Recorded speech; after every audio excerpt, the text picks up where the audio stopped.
आज हम देखने वाले हैं एक ज़ॉम्बी सर्वाइवल मूवी जहां पूरी दुनिया में एक खतरनाक ज़ॉम्बी वायरस फैल चुका था और इन ज़ॉम्बियों के शहर में एक भोला भाला लड़का सरवाइव कर रहा था। कहानी शुरू होती है जापान के एक शहर से जहां हम एक कॉमिक कंपनी को देखते हैं। यहां अलग अलग तरह की कॉमिक बुक्स बनाई जाती हैं, लेकिन ये कंपनी बहुत ही छोटी सी थी। वहां एक डायरेक्टर था और उसके अंडर में 4 आर्टिस्ट काम करते थे जो कॉमिक्स के अलग अलग ड्रॉइंग्स बनाते थे। इन्हीं ड्रॉइंग आर्टिस्ट्स में से एक था यूके नाम का लड़का। कॉमिक्स पर काम करना उसका पैशन था। वो शौक के तौर पर ये काम करता था, भले ही सैलरी बहुत कम थी। वहां पर मिथु नाम की एक लड़की भी काम करती थी। तो एक दिन जब वो सब काम कर रहे थे तभी उन्होंने टीवी पर एक अजीब सी न्यूज देखी। न्यूज में दिखाया जा रहा था कि शहर की सड़क पर एक आदमी अपने कुत्ते को लेकर टहल रहा था, लेकिन अचानक वहां एक औरत आ जाती है और वो औरत सीधे उस कुत्ते को काट लेती है। यह देखकर जब कुत्ते का मालिक उसे बचाने आता है तो वो औरत उसे भी काट लेती है। इसके बाद वो कुत्ता और उसका मालिक दोनों ही अजीब तरह का बर्ताव करने लगते हैं। ऐसी न्यूज सुनकर वहां मौजूद सब लोग बिल्कुल हैरान रह जाते हैं। कुछ देर बाद फिर एक और न्यूज आती है कि शहर के अलग अलग इलाकों में लोग एक दूसरे पर हमला कर रहे हैं, इसलिए पुलिस ने उन सबको अरेस्ट कर लिया है। इस न्यूज को सुनकर यूके का एक कॉलीग मजाक में उससे कहता है, यार अगले कुछ दिनों तक जरा संभल कर रहना, कहीं ऐसा ना हो कि नौकरी ना मिलने की वजह से तुम्हारा बिहेवियर भी अजीब हो जाए और पुलिस तुम्हें भी बिना बताए अरेस्ट कर ले। लेकिन यूके को उसकी ये बात बिल्कुल पसंद नहीं आती। वो तुरंत जवाब देता है, तुम्हें पता भी है कॉमिक्स बनाने में कितनी मेहनत और स्किल लगती है। मैं ये काम पैसों के लिए नहीं बल्कि अपने पैशन की वजह से करता हूँ। यूके की ये बात सुनकर उसके साथ काम करने वाले बाकी लोग भी उससे हाथ मिलाते हैं और बहुत मोटिवेट हो जाते हैं। वो सब मिलकर कॉमिक्स के लिए नारे लगाने लगते हैं। जैसे यूके के लिए कॉमिक्स पैशन है, वैसे ही अब उनके लिए भी कॉमिक्स एक पैशन बन जाता है। लेकिन तभी एक कॉलीग की आवाज से यूके की होश लौट आता है। असल में अभी तक वो जो भी कॉमिक्स के बारे में मोटिवेशनल बातें कर रहा था वो सब उसके सपनों में था। यूके दिन भर कॉमिक्स की दुनिया में ही खोया रहता था। वो अपने मन को बार बार ये समझाने की कोशिश करता था कि कॉमिक्स ही उसका पैशन है, लेकिन दिल के अंदर कहीं ना कहीं वो एक अच्छी जॉब पाना भी चाहता था। वो हमेशा अपने सपनों में खुद को एक हीरो समझता था, लेकिन असल जिंदगी में वो बहुत डरपोक था। किसी के सामने खड़े होकर एक बात कहने की भी उसमें हिम्मत नहीं थी। उसका सारा मोटिवेशन सिर्फ उसकी कॉमिक्स और उसके सपनों में ही जिंदा था। इसी बीच वहाँ उनका डायरेक्टर आ जाता है। डायरेक्टर उनसे पूछता है कि उनकी नई कॉमिक पूरी हुई या नहीं। तब मिथु उसे बताती है कि उसकी पूरी स्टोरी लिखकर तैयार हो चुकी है। डायरेक्टर तब मिथु से कहता है कि वो अपनी स्टोरी लेकर ऑफिस में आए। मिथु वहाँ चली जाती है और उसके बाद ऑफिस खत्म करके यूके अपने घर लौट आता है।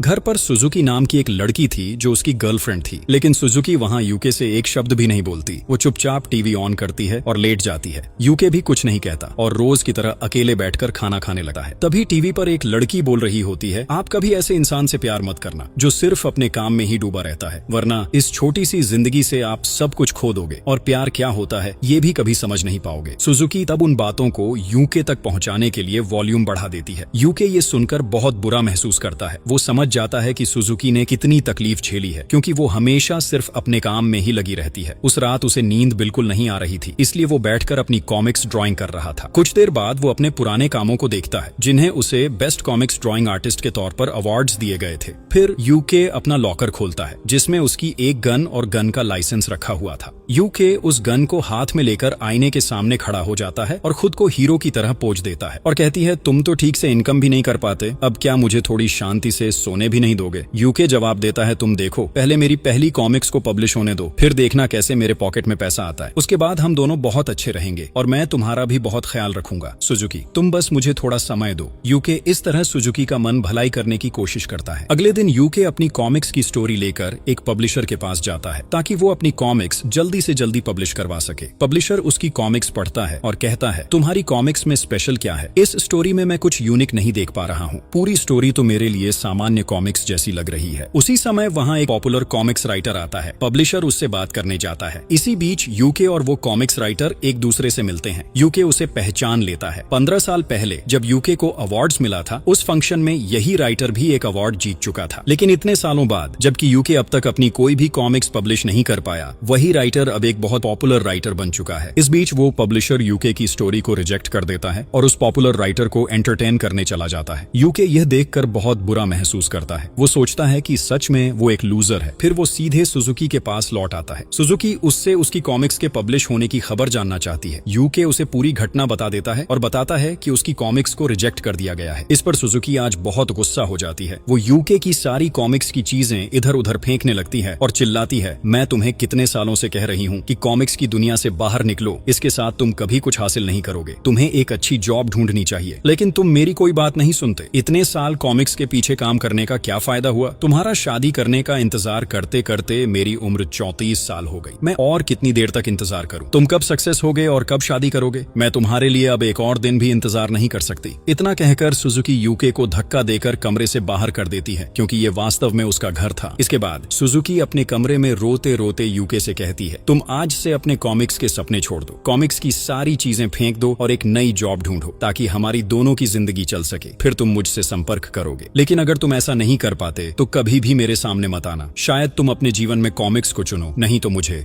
सुजुकी की ये बातें सुनकर यूके को बहुत बुरा लगा है। वो दरवाजे के पास जाकर उससे माफी मांगता है। वो उसे कई बार सॉरी कहता है। यूके कहता है, तुम्हारे कमरे के अंदर मेरी गन का लाइसेंस रखा है, मुझे मेरा लाइसेंस दे दो, मैं अब यहाँ से जा रहा हूँ। सुजुकी को समझ में आता है कि शायद यूके ने कॉमिक्स को ही चुना है, इसलिए वो गुस्से में दरवाजा नहीं खोलती, लेकिन अंदर से उसे लाइसेंस दे देती है। यूके तब बाहर के एक बेंच पर जाकर काफी समय तक मन ही मन उदास बैठा रहता है। वो अपने ऑफिस में शिफ्ट होने का सोचता है। अगले दिन सुबह जब वो अपने ऑफिस में काम कर रहा होता है, तभी टीवी पर एक न्यूज दिखाई जाती है। न्यूज में बताया जा रहा था कि शहर में नया वायरस फैल गया है। इस वायरस से संक्रमित लोग अजीब व्यवहार करने लगते हैं। ऐसा लगता है कि ये वायरस धीरे धीरे भयानक रूप धारण कर सकता है। इसी बीच मिथु बताती है कि उसका शरीर बिल्कुल अच्छा नहीं है और वो बहुत बीमार महसूस कर रही है। उसके बाद वो वहाँ से दूसरे कमरे में चली जाती है। इसी समय उनके एक कॉलिग सबको बताता है कि लगभग 2 घंटे बाद मिथु डायरेक्टर के कमरे से बाहर आई। बाहर आने के बाद से उसका व्यवहार अजीब हो गया है और उसके शरीर पर काटने के निशान भी दिख रहे हैं। लेकिन डायरेक्टर की तो एक सुंदर फैमिली है। फिर डायरेक्टर ने मिथु के साथ ऐसा क्यों किया? वे वास्तव में यहाँ खराब कुछ सोच रहे थे, लेकिन उसी समय वहाँ डायरेक्टर आ जाता है। डायरेक्टर कह रहा था कि उसका शरीर भी आज अच्छा महसूस नहीं कर रहा है, इसलिए वो दवा ले रहा था। लेकिन देखा जाता है कि डायरेक्टर की आंखें धीरे धीरे लाल होने लगती हैं। दूसरी ओर यूके कॉमिक्स लिखते लिखते थक कर सो गया था। तभी सुजुकी उसे फोन करती है। यूके ये देखकर बहुत खुश होता है और अपने कॉलिग्स को काम में डिस्टर्ब न करने के लिए वो बाहर जाकर बात करता है। लेकिन उसी समय वो एक चीज नोटिस करता है, आसमान में कई हेलीकॉप्टर किसी एक जगह की ओर जा रहे हैं। यूके यह देखकर बहुत डर जाता है। वो सोचता है कि क्या शहर में फिर से वायरस फैल गया है, क्योंकि टीवी पर तो यही न्यूज दिखाई जा रही थी। इस बीच सुजुकी बात करते करते बहुत इमोशनल हो जाती है। यूके उससे कहता है, तुम ठीक हो? तुम्हें शरीर खराब तो नहीं लग रहा? लेकिन सुजुकी उसे जवाब देती है, तुम मुझे माफ कर दो। गुस्से में मैंने तुमसे बहुत कुछ कहा। मैंने तुम्हारे सपनों को छोटा समझा। मुझे तुम्हारे इस बुरे समय में तुम्हारे साथ होना चाहिए था। तो तुम मुझे माफ कर दो और फिर से घर लौट आओ। सुजुकी की बातें सुनकर यूके बहुत चिंतित हो जाता है। वो तुरंत सुजुकी को देखने चल पड़ता है, लेकिन काफी समय तक घर के दरवाजे पर नॉक करने के बावजूद सुजुकी दरवाजा नहीं खोलती और कोई आवाज भी नहीं आती। यूके तब दरवाजे के उस छोटे से हिस्से से उसे देख रहा था। सुजुकी पूरी तरह सीधी होकर बिस्तर पर चुपचाप लेटी रहती है। यूके यह देखकर बहुत चिंतित हो जाता है। वो बार बार उसे दरवाजा खोलने के लिए कहता है। कुछ ही समय बाद देखा जाता है कि सुजुकी बहुत अजीब तरीके से बिस्तर से उठकर बैठ जाती है। कुछ ही देर में अजीब व्यवहार करते हुए वो बिस्तर से गिरकर जमीन पर पड़ जाती है और फिर वहाँ छटपटाने लगती है। यूके यह देखकर बहुत डर जाता है। धीरे धीरे सुजुकी दरवाजे की ओर बढ़ने लगती है और जैसे ही यूके उसका चेहरा देखता है, उसकी आत्मा कांप उठती है। असल में सुजुकी अब पूरी तरह से ज़ॉम्बी बन चुकी है। वो दरवाजा खोलकर सीधे यूके पर हमला करने ही वाली थी, लेकिन यूके किसी तरह उसे पकड़ लेता है और उसे कंट्रोल करने की कोशिश करता है।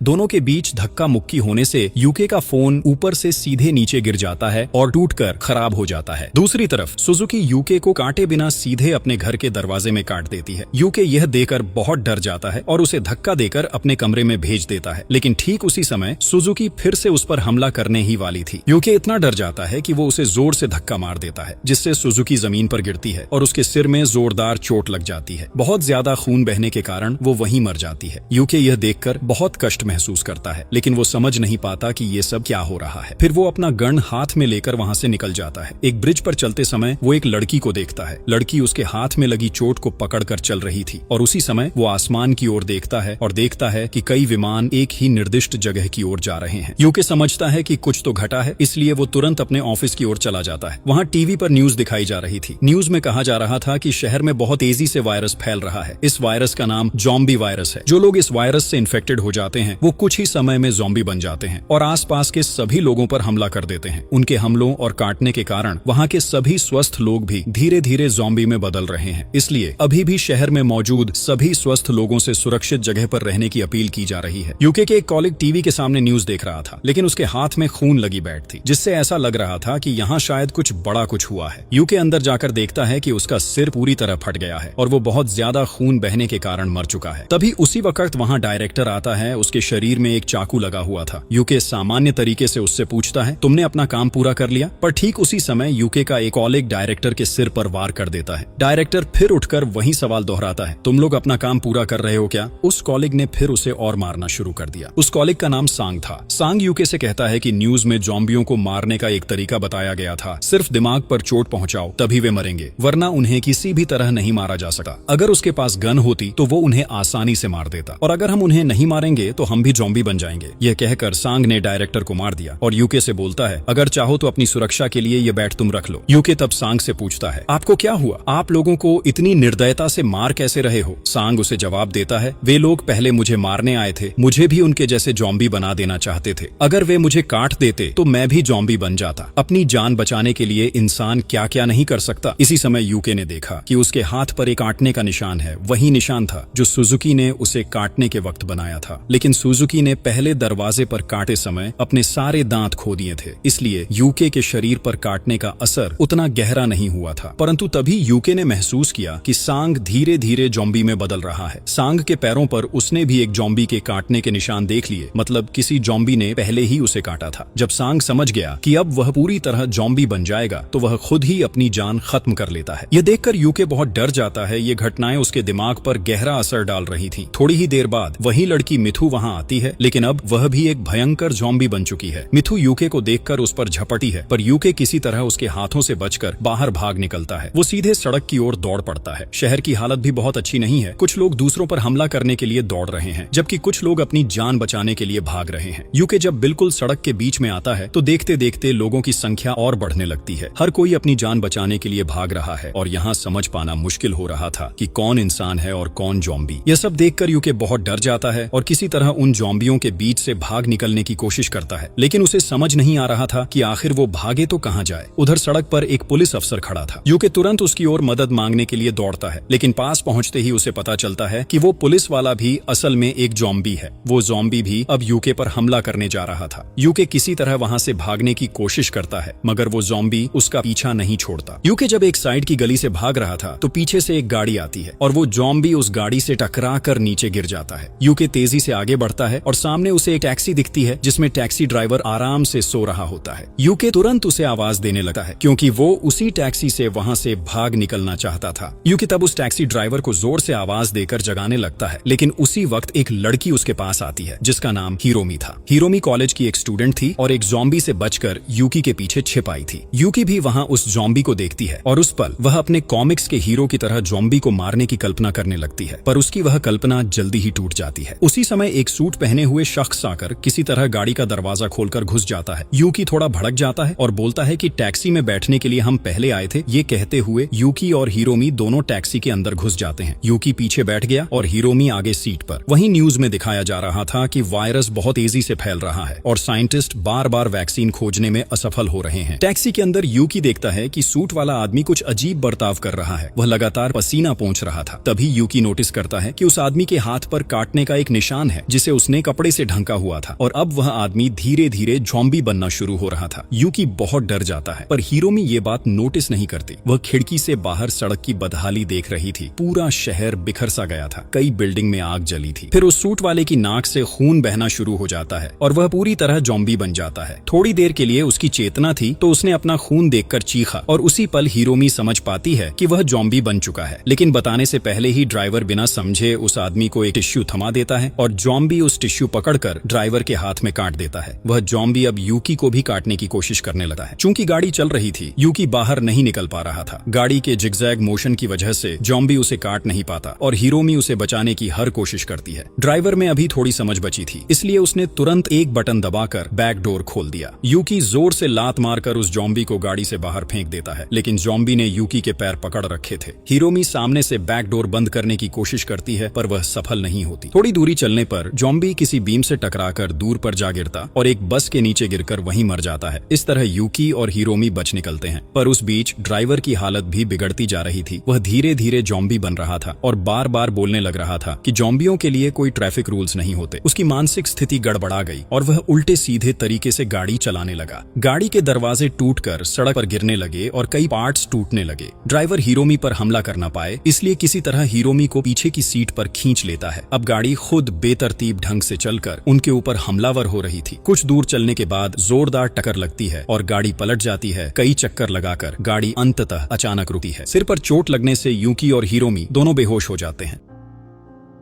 बहुत समय बाद जब यूकी को होश आता है तो वह पाता है कि हिरोमी भी बेहोश पड़ी है। वे दोनों एक साथ गाड़ी से बाहर निकलते हैं और देखते हैं कि सिर्फ उनकी गाड़ी ही नहीं, एक के बाद एक कई गाड़ियां एक्सीडेंट हुई पड़ी हैं। सड़क पर सिर्फ गाड़ियां ही दिख रही थी और आसपास किसी इंसान का कोई पता नहीं था। वे दोनों अकेले बचे नजर आते हैं। धीरे धीरे वे आगे बढ़ते हैं और कुछ दूरी पर एक सुरक्षित स्थान पर पहुंच जाते हैं। हिरोमी फोन निकालकर आसपास की स्थिति चेक कर रही होती है। उसके मोबाइल पर कई मैसेज नोटिफिकेशन आए हुए थे। ये मैसेज गवर्नमेंट के नंबर से भेजे गए थे। उन संदेशों में से एक में लिखा था कि जो भी सर्वाइवर्स शहर में हैं और जिनके शरीर पर जॉम्बी वायरस का कोई इन्फेक्शन नहीं है, वे माउंट फूजी की ओर चले जाएं। वहां आप लोगों के लिए हर तरह की व्यवस्था कर दी गई है। माउंट फूजी जापान का एक जगह का नाम था। तो यहाँ जब वे यह मैसेज पढ़ रहे थे तभी हिरोमी का फोन बंद हो जाता है, क्योंकि उसके फोन में बिल्कुल भी चार्ज नहीं था। अब वे दोनों चलते चलते एक जगह पर आकर बैठ जाते हैं और वहां से दूर से माउंट फूजी दिखाई दे रहा था, क्योंकि माउंट फूजी एक पहाड़ था। अब उन्होंने तय किया कि वे माउंट फूजी तक जाने के लिए निकलेंगे। उन्होंने ये भी सोचा कि वे जंगल वाले रास्ते से जाएंगे, क्योंकि मेन रोड उनके लिए बहुत ज्यादा खतरनाक हो सकता है। तो अब वे जंगल के रास्ते की ओर बढ़ने लगते हैं। कई घंटों तक चलने के बाद देखते देखते शाम हो जाती है। चारों तरफ अंधेरा छा जाता है, इसलिए वे दोनों अपनी सुरक्षा के लिए एक जगह रुक जाते हैं और वहीं रुकर रात बिताने का फैसला करते हैं। दोनों को बहुत जोर की भूख लगी थी और यूकी के पास सिर्फ एक ही रोटी थी। यूकी तब उस रोटी का आधा हिस्सा हिरोमी को दे देता है। हिरोमी खुश होकर उसे दिल से धन्यवाद कहती है, लेकिन अब तक वे दोनों एक दूसरे के नाम नहीं जानते थे, इसलिए हिरोमी यूकी को अपना नाम बताती है और उसका नाम पूछती है। यूकी तब बताता है कि उसका नाम यूकी है, जिसका मतलब होता है हीरो। वो ये भी कहता है कि उसके नाम का मतलब हीरो है, लेकिन असल जिंदगी में वो एक लूजर है। इतनी उम्र होने के बावजूद उसने अपनी लाइफ में कुछ नहीं किया। लेकिन हिरोमी उसे कहती है कि उसे ऐसा नहीं सोचना चाहिए, क्योंकि आज उसी ने उसकी जान बचाई और यही तो एक सच्चे हीरो की पहचान होती है। वो फिर कहती है, लेकिन तुम्हारे पास तो बंदूक है, तुम उसका इस्तेमाल क्यों नहीं करते? बंदूक की बात पर यूकी हिरोमी से पूछता है, क्या तुम्हारे पास अपनी सुरक्षा के लिए कोई बंदूक है? अगर नहीं तो अपने बचाव के लिए तुम्हारे पास क्या है? हिरोमी तब एक आईपैड निकालती है और कहती है, इस आईपैड में मेरी माँ का एक गाना रिकॉर्ड किया हुआ है। जब भी मुझे किसी चीज से डर लगता है, मैं माँ की आवाज में ये गाना सुनती हूँ और तुरंत मेरा मन शांत हो जाता है। हिरोमी तब गाना प्ले करती है, एक ईयरफोन यूकी को देती है और कहती है कि वो भी ये गाना सुने। फिर वे दोनों साथ में गाना सुनने लगते हैं। हिरोमी की माँ का यह गाना बहुत ही प्यारा था। दोनों ध्यान से गाना सुनते सुनते वहीं सो जाते हैं। सुबह जब यूकी की आंख खुलती है तो वह देखता है कि हिरोमी उसका कंधा पकड़े सो रही है, लेकिन तभी यूकी एक डरावनी बात नोटिस करता है। हिरोमी की गर्दन पर एक काटने का निशान है। वह तुरंत अपनी बंदूक उसकी ओर तान देता है और पूछता है, यह निशान क्या है? क्या तुम जॉम्बी वायरस से इन्फेक्टेड हो? हिरोमी यूकी की बात समझ नहीं पा रही थी। वह उसके ऐसे व्यवहार से चौंक गई थी। लेकिन जब यूकी उससे उस काटने के निशान के बारे में पूछता है, तब हिरोमी बताती है कि 3 दिन पहले मैंने अपने पड़ोसी के एक छोटे बच्चे को गोद में लिया था और तभी उस बच्चे ने अचानक मुझे ऐसे ही काट लिया था। मैं जॉम्बी वायरस से इन्फेक्टेड नहीं हूँ। अगर मैं सच में इन्फेक्टेड होती तो क्या मैं अब तक बिल्कुल सामान्य रह पाती? फिर हिरोमी उसे और कहती है, तुमने चूंकि मुझ पर शक करके मेरी तरफ बंदूक तान दी है, तो अगर तुम्हें अपने मन की शांति चाहिए तो तुम मुझे शूट कर सकते हो। इससे तुम्हारा शक दूर हो जाएगा। वैसे भी इस दुनिया में मेरे जिंदा रहने का अब कोई मतलब नहीं है। मैं नहीं चाहती कि हमारे बीच किसी तरह का संदेह बाकी रहे। लेकिन हिरोमी की ये बातें सुनकर यूकी को अपनी गलती का एहसास होता है। वो हिरोमी से कहता है कि उसे अब बिल्कुल चिंता करने की जरूरत नहीं है। वो हमेशा उसके साथ रहेगा। वो चाहे जैसे भी हो हिरोमी को माउंटेन तक लेकर जाएगा। वहां पहुंचने के बाद वे दोनों सुरक्षित रहेंगे। इसके बाद वे दोनों फिर से माउंट फूजी की ओर चल पड़ते हैं। जंगल के रास्ते पर बहुत देर तक चलते रहने के बाद दोनों थकर एक जगह बैठ जाते हैं। तभी हिरोमी यूकी से कहती है, अब तुम्हें अकेले ही माउंट फूजी जाना होगा। मैं तुम्हारे साथ और आगे नहीं जा पाऊंगी। हिरोमी बताती है कि उसका शरीर बहुत भारी लग रहा है। उसे ऐसा महसूस हो रहा है कि वो जॉम्बी में बदल रही है। हालांकि किसी जॉम्बी ने उसे काटा नहीं, लेकिन उसके शरीर में जो पुराना जख्म था, शायद उसी जख्म से किसी जॉम्बी के खून के जरिए वायरस वायरस उसके शरीर में पहुंच गया। यह सब कहकर हिरोमी यूकी को अपना आईपैड देती है और कहती है, अगर कभी तुम्हें डर लगे तो मेरी माँ का गाया हुआ गाना सुन लेना। ये कहने के कुछ ही देर बाद हिरोमी धीरे धीरे ज़ॉम्बी में बदल जाती है। यूकी चाहकर भी उसे गोली नहीं मार पाता। उसके दिल में हिरोमी के लिए बहुत दर्द था, इसलिए वो अपनी जान बचाने के लिए वहां से भाग निकलता है। भागते हुए उसे एक आदमी दिखता है और वो उससे मदद मांगने जाता है, लेकिन वो आदमी असल में एक भयानक ज़ॉम्बी निकलता है। वो ज़ॉम्बी यूकी पर झपट पड़ता है। यूकी पूरी ताकत से उससे बचने की कोशिश करता है, लेकिन ज़ॉम्बी उसे काटने ही वाला होता है। तभी अचानक हिरोमी वहां आ जाती है। हिरोमी उस ज़ॉम्बी से यूकी को बचा लेती है। वो उस ज़ॉम्बी के हाथ पैर तोड़कर उसे टुकड़ों में बांट देती है। हिरोमी का यह रूप देखकर यूकी बहुत डर जाता है। जब हिरोमी उसके सामने आती है, यूकी और भी घबरा जाता है और कहता है, मुझे मत मारो, लेकिन हिरोमी उसकी तरफ हाथ बढ़ाकर उसे जमीन से उठाती है। यूकी तब अपनी जान बचाने के लिए हिरोमी को दिल से धन्यवाद देता है। उसके बाद वो बंदूक लेकर वहां से जाने लगता है, पर कुछ कदम चलने के बाद फिर रुक जाता है। वो वापस मुड़ता है और हिरोमी के पास लौट कर आता है। वो सोचता है कि शायद हिरोमी अभी पूरी तरह इन्फेक्टेड नहीं हुई, शायद वो आधी इंसान और आधी ज़ॉम्बी है।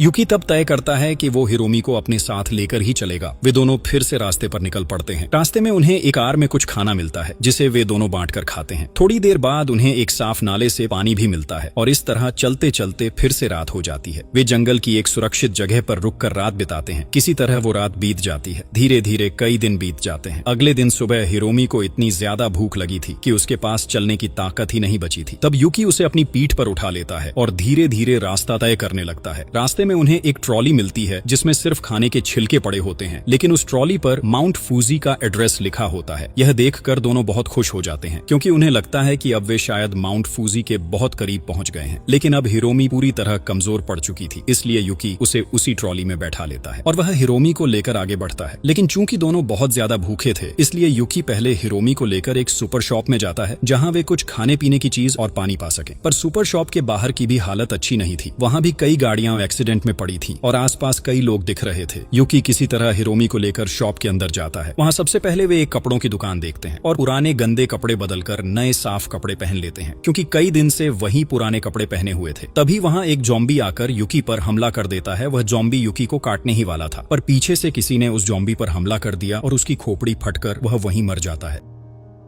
यूकी देखता है कि वहां एक लड़की आई है, उसका नाम याबू था। वह भी यूकी हिरोमी की तरह एक सर्वाइवर थी। याबू हिरोमी की हालत देखकर उसके पास आती है। यूकी थोड़ा डर जाता है और सोचता है कि याबू शायद हिरोमी को ज़ॉम्बी समझकर मार देगी, इसलिए वह याबू को बता देता है कि हिरोमी को सोने की बीमारी है, इसलिए वह इस तरह सो रही है। तभी याबू के साथ और भी कई लोग आ जाते हैं। वे भी एक सर्वाइवर्स की टीम थे। वे सब यहाँ हिरोमी को देखकर पूछते हैं कि क्या यह लड़की ज़ॉम्बी वायरस से इन्फेक्टेड है या नहीं। यूकी बोलता है कि उसका शरीर बहुत ही कमजोर है, इसलिए वह ऐसे सो रही है। एक व्यक्ति हिरोमी पर शक करता है, पर दूसरे व्यक्ति कहता है कि यह लड़की ज़ॉम्बी इन्फेक्टेड नहीं है, क्योंकि ज़ॉम्बी कभी नहीं सोते। फिर वे सब मिलकर हिरोमी और यूकी को अपनी टीम में शामिल कर लेते हैं, क्योंकि वे सब मिलकर माउंट फूजी जा रहे हैं। उनका पहले एक ठिकाना है, तो वे पहले वहीं पहुंचेंगे। अब वे सभी मिलकर ज़ॉम्बियों से बचने के लिए पहले एक गाड़ी के पीछे छिप जाते हैं। उसी बिल्डिंग की छत के दूसरी तरफ कुछ लोग बर्तन बजाकर शोर कर रहे थे, जिससे ज़ॉम्बियां उस दिशा की ओर आकर्षित हो रही थी। जब ज़ॉम्बियां वहां चली जाती हैं, तो याबू और उसकी पूरी टीम बिल्डिंग के पीछे आकर पीछे की सीढ़ियों से छत पर पहुंच जाते हैं। यूकी बड़ी मशक्कत से हिरोमी को लेकर छत पर चढ़ जाता है। छत पर याबू की टीम के और भी कई मेंबर्स थे। वे यूकी और हिरोमी का स्वागत करते हैं। यूकी उस जगह को देखकर हैरान रह जाता है। यह कोई साधारण ठिकाना नहीं था, बल्कि ऐसा लगता था जैसे एक छोटा सा शहर हो, जहां खाने पानी से लेकर जरूरी हर चीज का इंतजाम था। यहाँ तक कि मैनेजमेंट के लिए एक मैनेजर भी था। मैनेजर यूकी की बंदूक देकर उससे पूछता है, ये जो तुम्हारी बंदूक है, क्या ये असली बंदूक है? क्या तुम इसे चला सकते हो? यूकी तब मैनेजर को बताता है कि वह कई साल पहले एक गन शूटिंग शो में फर्स्ट आया था, क्योंकि उसकी बंदूक चलाने की स्किल बहुत अच्छी है। साथ ही उसके पास गन का लाइसेंस भी है। ये सुनकर मैनेजर कहता है, हमें हमारी टीम में तुम्हारे जैसे आदमी की बहुत जरूरत थी। अच्छा हुआ कि हम तुम्हें सही समय पर मिल गए। उसी वक्त एक घड़ी की दुकान का मालिक यूकी के पास आता है और उसे उनकी टीम में स्वागत करने के लिए कई घड़ियां गिफ्ट करता है। धीरे धीरे रात हो जाती है। हिरोमी चूंकि हाफ ज़ॉम्बी थी, इसलिए यूकी उसकी एक आंख पर पट्टी बांध देता है, ताकि कोई यह न समझ पाए कि वह इन्फेक्टेड है। रात को यूकी और याबू आपस में बातें कर रहे होते हैं। याबू यूकी के बारे में जानना चाहती है, तो यूकी बताता है कि वह पहले कॉमिक्स राइटर था। याबू कहती है कि उसे कॉमिक्स में कोई दिलचस्पी नहीं है, उसे कॉमिक्स बहुत बोरिंग लगती है, लेकिन फिर भी वह यूकी की बहुत तारीफ करती है। वह कहती है कि तुम्हारे आने के बाद से हमारी पूरी टीम शांत हो गई है। सब तुम्हारी बंदूक देखकर तुम पर भरोसा कर रहे हैं और मुझे यकीन है कि तुम अपना फर्ज निभाओगे। लेकिन यूकी यह नहीं बताता कि वह असल में कितना बड़ा लूजर है और जिसे सब हीरो समझ रहे हैं, वह खुद डर के मारे टूट चुका है।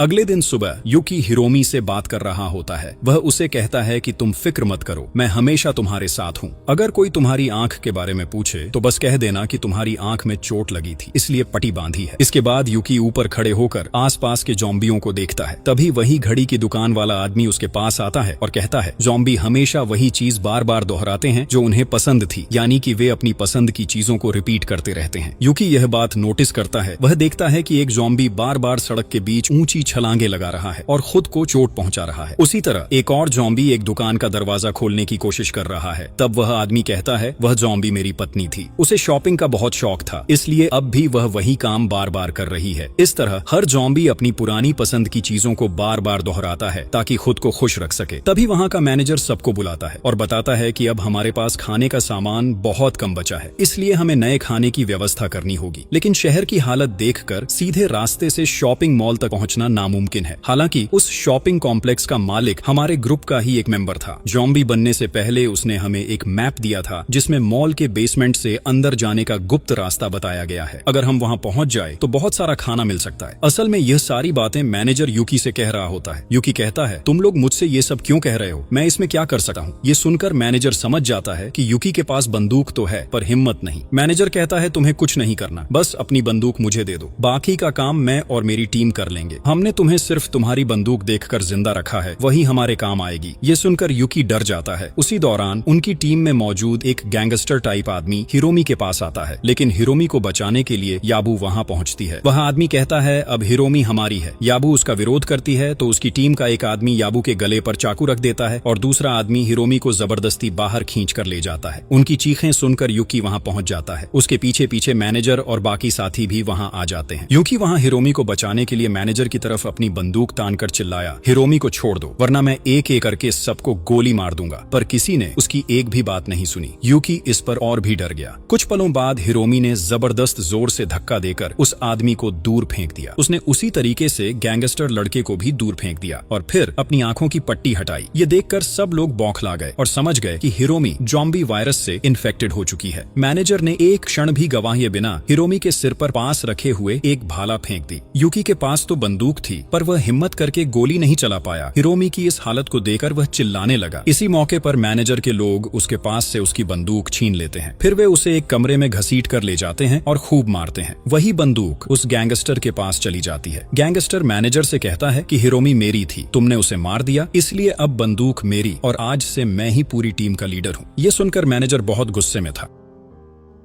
इधर यूकी वहां से निकलकर हिरोमी के टेंट के पास आता है जहां याबू चुपचाप उदास बैठी थी। यूकी उससे हिरोमी के बारे में पूछता है। याबू उसे दूर एक तंबू में ले जाती है जहां उसने हिरोमी का इलाज करके उसे सुला रखा था, यानी हिरोमी अभी भी जिंदा थी और यह देखकर यूकी बहुत खुश होता है। याबू यूकी से कहती है कि हिरोमी कोई आम ज़ॉम्बी नहीं है, उसके शरीर में बहुत ज्यादा इम्यून्स है, यहाँ तक कि वह ज़ॉम्बी होते हुए भी दिमाग के हिसाब से सिंपल काम कर रही है। यूकी हैरान होकर पूछता है कि तुम ये सब कैसे जानती हो। याबू बताती है कि वह कई सालों तक एक हॉस्पिटल में नर्स रही थी। जब ज़ॉम्बी वायरस फैल गया तो उसने अपने पेशेंट्स को छोड़कर भागकर अपनी जान बचाई और अब उसे अपने के पर बहुत है। वह किसी भी तरह हिरोमी को बचाना चाहती थी और उसने पूरा कोशिश किया। फिर याबू यूकी को एक बहुत इंपॉर्टेंट बात बताती है, चूंकि हिरोमी ज़ॉम्बी होने के बाद भी इतनी शांत है और उसका शरीर सिंपल तरीके से काम कर रहा है तो शायद हम हिरोमी के खून से कोई वैक्सीन बना सकें। यूकी तब याबू से कहता है, याबू मैं तुमसे भी ज्यादा गिल्ट फील कर रहा हूँ। मैं इतना अक्षम इंसान हूँ कि बंदूक होने के बावजूद कभी इसे सही ढंग से इस्तेमाल नहीं कर पाया, पर अब जब मैं एक टीम में शामिल हो गया हूँ तो कम से कम मैं उनके साथ मिलकर काम करने की कोशिश करूंगा। मैं बेसमेंट जाकर उनके साथ खाना लाने चलता हूँ, तब तक तुम प्लीज हिरोमी का ध्यान रखना। इसके बाद यूकी उस गैंगस्टर की टीम में शामिल हो जाता है। मैनेजर के पास जो भाला था उसे गैंगस्टर का एक आदमी छीन लेता है। वे लोग बिल्डिंग के दूसरी तरफ से छत से नीचे उतरते हैं। टीम के बाकी मेंबर्स ऊपर से आवाज करके ज़ॉम्बियों का ध्यान आकर्षित कर रहे थे और इसी अवसर का फायदा उठाकर यूकी और बाकी लोग बेसमेंट तक पहुंचने में सफल हो जाते हैं। वे एक टॉर्च की रोशनी में मैप देकर आगे बढ़ रहे थे, लेकिन तभी अचानक बेसमेंट की लाइट चल पड़ती है और वे देखते हैं कि वे एक सुपर शॉप के अंदर पहुंच गए हैं जहां बहुत खाना रखा था। ये देखकर सब बहुत खुश होते हैं, पर ठीक उसी समय वहां के लाउड स्पीकरों पर कोई गाना बजने लगता है। सभी चिंता में पड़ जाते हैं और सोचने लगते हैं कि यहाँ गाना कौन बजा रहा है। उसी वक्त वे नोटिस करते हैं कि मैनेजर उनके साथ नहीं है और ये सब वही कर रहा है ताकि बदला लिया जा सके। लाउड स्पीकरों पर गाना सुनकर एक भयानक ज़ॉम्बी वहां आ जाता है और वह एक मेंबर पर हमला कर देता है। गैंगस्टर उस ज़ॉम्बी को गोली मारकर मार देता है और खुश हो जाता है। पर अभी तक बहुत सारी ज़ॉम्बियां सुपर शॉप की ओर दौड़ती आ रही थी और सब वहां से भागने की कोशिश करने लगते हैं। वो रास्ता जिससे वे बेसमेंट से भागने वाले थे, वहां भी म्यूजिक बज रहा था और म्यूजिक सुनकर ज़ॉम्बियां वहां भी पहुंच जाती हैं। तब ज़ॉम्बियां गैंगस्टर को पकड़ने लगती हैं, पर वह अपने बचने के लिए अपने ही टीम मेंबर्स को ज़ॉम्बियों की ओर धकेल देता है और बाकी लोग अलग रास्तों से भाग निकलते हैं। इधर कंट्रोल रूम में मैनेजर यह सब देख रहा था और उसे बहुत मजा आ रहा था। उसने और भी कई स्पीकर्स पर वही गाना चला दिया ताकि और ज्यादा मजा मिल सके। एक ज़ॉम्बी उस गाने से बहुत ज्यादा उत्साहित होकर कूद कूद कर सीधे हिरोमी के तंबू की ओर आ पड़ता है। वहीं अचानक एक ज़ॉम्बी गैंगस्टर पर हमला कर देता है और गैंगस्टर के हाथ से वह बंदूक नीचे गिर जाती है। दूसरी तरफ यूकी ज़ॉम्बियों से बचने के लिए सुपर शॉप की एक छोटी सी कमरे में छिप जाता है। वह अंदर से देखता है कि सुपर शॉप के अंदर भी बहुत सारे ज़ॉम्बी आ गए हैं। तभी वहां फर्श पर पड़े एक वॉकी टॉकी से याबू की आवाज आती है। याबू मदद मांग रही थी। अगर हमें कोई सुन रहा है तो हमारी मदद करो। एक ज़ॉम्बी हमारे तंबू तक पहुंच गया है और उसने हमारे कई मेंबरों पर हमला कर दिया है। हमें किसी भी तरह बचा लो। वॉकी टॉकी की आवाज यूकी तक पहुंचती है और वह दोनों की चिंता से बेचैन हो उठा है। वह बार बार उन्हें बचाने के लिए बाहर जाना चाहता है, पर कल्पना में उसे लगता है कि बाहर जाने पर ज़ॉम्बियां उसे पकड़ लेंगे। कुछ देर बिल्कुल हिचकिचाने के बाद वह हीरो की तरह चिल्लाकर बाहर निकल आता है और खुशकिस्मती से वहां कोई ज़ॉम्बी नहीं था, इसलिए यूकी कुछ हद तक शांत हो जाता है। पर ठीक उसी वक्त एक ज़ॉम्बी उसकी बाह में कुतर देता है और उसे छोड़ने का नाम नहीं ले रहा था। यूकी हिम्मत करके उसे मार देता है। तब वह देखता है कि उसकी कलाई पर वे ही घड़ियां थीं जो उस घड़ी वाले ने उसे उपहार में दी थीं, इसलिए वह इसी बार भी बच निकलता है। यूकी वॉकी टॉकी उठाकर बोलता है, डरो मत, मैं अभी आता हूँ, मैं तुम्हें बचा लाऊंगा। फिर यूकी फ्लोर पर अपनी बंदूक ढूंढ पाता है और बहुत खुश होता है। इस बीच याबू ने ज़ॉम्बी के हाथ से बचने के बाद हिरोमी को अपनी पीठ पर उठाकर किसी तरह बेसमेंट तक पहुंचाया था और वहां वही मैनेजर खड़ा मिला। याबू चाहती थी कि वह उसके साथ आ जाए। मैनेजर याबू से पूछती है, यूकी वह आदमी कहाँ है? मैनेजर कहता है, उस बेकार आदमी के बारे में मुझे कुछ पता नहीं, शायद अब वह ज़ॉम्बी बन गया हो। यदि तुम चाहो तो अकेले आ सकती हो और उस हिरोमी को यहाँ छोड़कर चली भी जा सकती हो। याबू इससे सहमत नहीं होती और थोड़ी ही देर बाद देखा जाता है कि अचानक वही मैनेजर भी ज़ॉम्बी बनना शुरू कर देता है, यानी किसी ने उसे काट लिया था। यह देखकर याबू हिरोमी लेकर भाग निकलती है। ठीक उसी समय युक्की वहां पहुंचता है और मैनेजर पर गोली चलाकर उसे मार देता है। तभी भाग दौड़ में एक और आदमी वहां आता है और दूसरी तरफ वही घड़ी वाला भी पहुंच जाता है, जिसके पीछे बहुत सारे ज़ॉम्बियां आ रही थीं। फिर देखते देखते वे सब ज़ॉम्बियों से चारों तरफ से घेर लिए जाते हैं। यूकी और बाकी लोग किसी तरह एक साइड की ओर भागकर चले जाते हैं। वहां यूकी उनसे कहता है कि उसके पास अब 96 गोलियां बची हैं। अगर चाहे तो एक साथ कई ज़ॉम्बियों को मार जा सकता है, इसलिए किसी को भी घबराने की जरूरत नहीं। हिरोमी यूकी से कहती है कि वह यूकी पर बहुत गर्व महसूस कर रही है और यूकी की वजह से ही उसे सुरक्षित महसूस हो रहा है। उसके लिए यूकी असल हीरो है। यह सुनकर यूकी को बहुत हौसला मिलता है और वह एक हीरो की तरह ज़ॉम्बियों के सामने बढ़ता है। फिर वह एक एक करके कई ज़ॉम्बियों को गोली मारकर ढेर कर देता है। टीम के बाकी मेंबर भी उसकी मदद करते हैं। इस तरह कई ज़ॉम्बियों को मारने के बाद वहां 3 लोग बचे रहते हैं। पर उसी वक्त एक ऐसा ज़ॉम्बी दौड़ता हुआ आता है जो ऊंची ऊंची छलांगें लगा सकता था और वह बहुत ही ताकतवर निकला। उस समय यूकी के पास सिर्फ एक ही गोली बची थी और उस गोली को उसे उसी ज़ॉम्बी के सिर पर मारनी थी। आखिरकार उसने सिर पर गोली मारी, पर उस ज़ॉम्बी का सिर पहले से ही फटा हुआ था, इसलिए गोली का कोई असर नहीं हुआ। अब क्योंकि यूकी के पास और गोलियां न थीं, वह ज़ॉम्बी उसके पास आ गया। तब यूकी ने अपनी बंदूक से ज़ॉम्बी के सिर को पूरी तरह फाड़ दिया और अंततः वह ज़ॉम्बी मर गया। इसी बीच याबू के पास मैनेजर की गाड़ी की चाबी थी जो उसने पहले मौके पाकर मैनेजर से छीन ली थी। तब वे तीनों मिलकर उसी गाड़ी में बैठकर निकल पड़ते हैं। याबू उन्हें हॉस्पिटल की ओर ले जा रही थी ताकि हिरोमी के खून से वैक्सीन बनाने की कोशिश की जा सके और इस तरह वे अपनी दुनिया को ज़ॉम्बी वायरस से मुक्त कर सकें।